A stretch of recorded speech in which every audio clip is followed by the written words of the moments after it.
No Finanças Pessoais de hoje temos a habitual rubrica de tecnologia com Nuno Ribeiro. Nuno, bem-vindo, obrigada por estares connosco mais uma vez.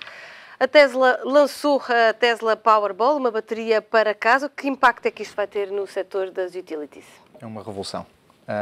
Elon Musk, fundador da Tesla e também da SpaceX e da Hyperloop, é de facto uma pessoa que está a querer mudar o mundo em todas as áreas, e a área de energia é claramente uma das áreas que mais o apaixona e que claramente o move.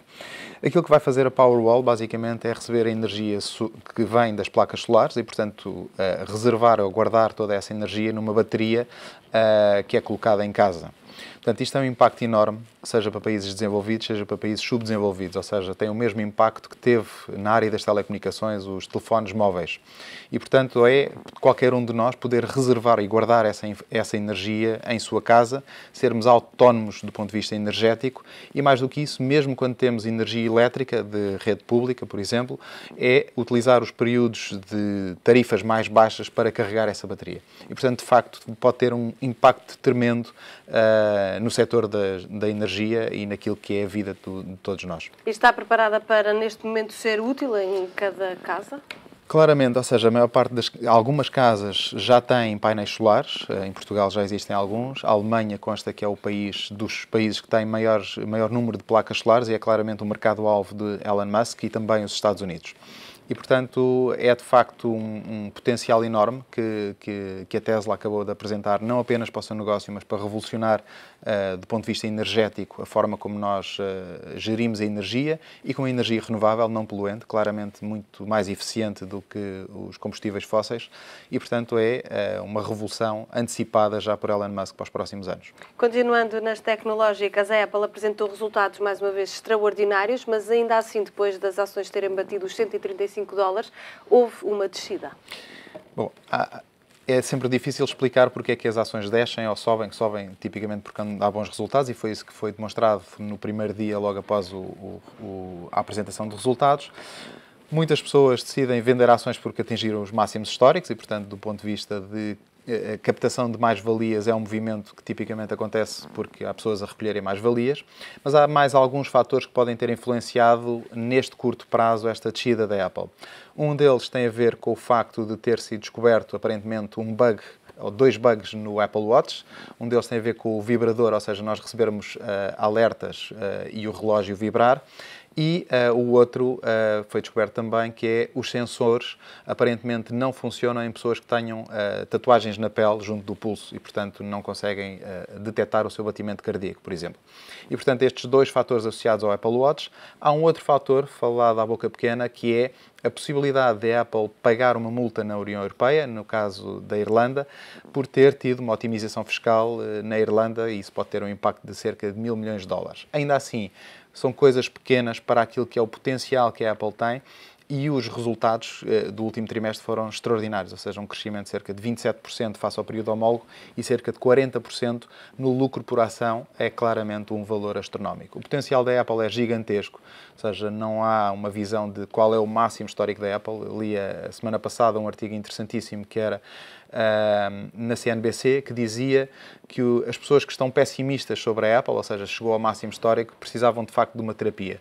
E de facto é isso, ou seja, a Apple está a abrir novos mercados com a área dos pagamentos, com a área dos wearables, com o Apple Watch, com a área da internet das coisas, com a área dos mídia, com o Beats e com a área da música, claramente uma empresa gigantesca, mas com uma pujança muito, muito grande para os próximos anos.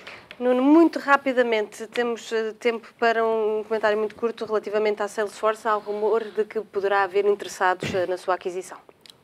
Foi uma notícia da semana passada. Consta que há várias empresas a avaliarem a Salesforce, que é uma empresa fundada por Mark Benioff, que vale cerca de $47 mil milhões em bolsa. Potenciais compradores: a Microsoft, a IBM, a Oracle, a SAP e também a Google. São certamente uma destas, ou seja, a haver alguma aquisição, alguma fusão, será certamente com alguma destas empresas. Nuno, parece que ainda nos resta tempo para um último comentário, o último tema que tinhas proposto. Apesar da pressão da União Europeia junto da Google, travar o crescimento da Google, decide agora fazer uma parceria com diversas empresas de média europeias. Basicamente, primeiro é uma ação de relações públicas, ou seja, o Google decide investir cerca de 150 milhões de dólares a 3 anos na criação de um hub de inovação na área dos mídia. Esse investimento será liderado pelos grupos de mídia, 8 grupos de mídia europeus. Portanto, basicamente é uma ação de relações públicas junto da União Europeia e também junto dos mídia, que muitas vezes são críticos das ações e da forma como a Google tem trabalhado. Acho que é um fator positivo, ou seja, é positivo que tecnológicas e mídia trabalhem em conjunto. Claramente o Google tentará puxar a brasa à sua sardinha no bom sentido, ou seja, melhorar os produtos dos editores e que sejam facilmente indexáveis e indexadas à estratégia que a Google tem para a área dos mídia e, portanto, é uma parceria positiva neste bom sentido também. O que é que pode dificultar estas parcerias? Basicamente, a divergência de interesses, ou seja, numa estratégia de mídia, um grupo de mídia não deve ficar apenas refém de uma empresa tecnológica, seja o Google, seja a Apple, seja a Microsoft, seja a Amazon, etc. E, portanto, o que pode dificultar é haver divergências sobre a estratégia e o Google tentar forçar o seu caminho. Mas julgo que haverá certamente bom senso também do lado do Google, junto dos players de mídia nestas áreas. E em relação aos diferentes parceiros de média potencialmente interessados, o que é que isso pode trazer de novo e que lhes pode dar aqui um novo elan? Pode ajudar, de facto, os grupos de mídia a entenderem a área da inovação de uma forma diferente, como se aproximarem mais dos novos consumidores, ou seja, da forma como nós hoje consumimos mídia, que já não consumimos como no passado. Este processo de transformação tem sido muito doloroso para os mídias, seja do ponto de vista dos jornalistas, seja do ponto de vista da operação dos mídias em si, e, portanto, o Google pode, com algum conhecimento da forma como os utilizadores hoje consomem mídia, seja no mobile, em novas televisões que teremos em breve, seja nos wearables, portanto, os relógios, a Google pode, de facto, partilhar algum conhecimento e alguma informação com os mídia para que se possam adaptar a estas novas formas de consumo. Muito obrigada, Nuno, pelo teu comentário aqui neste Finanças Pessoais. Foi Finanças Pessoais de hoje.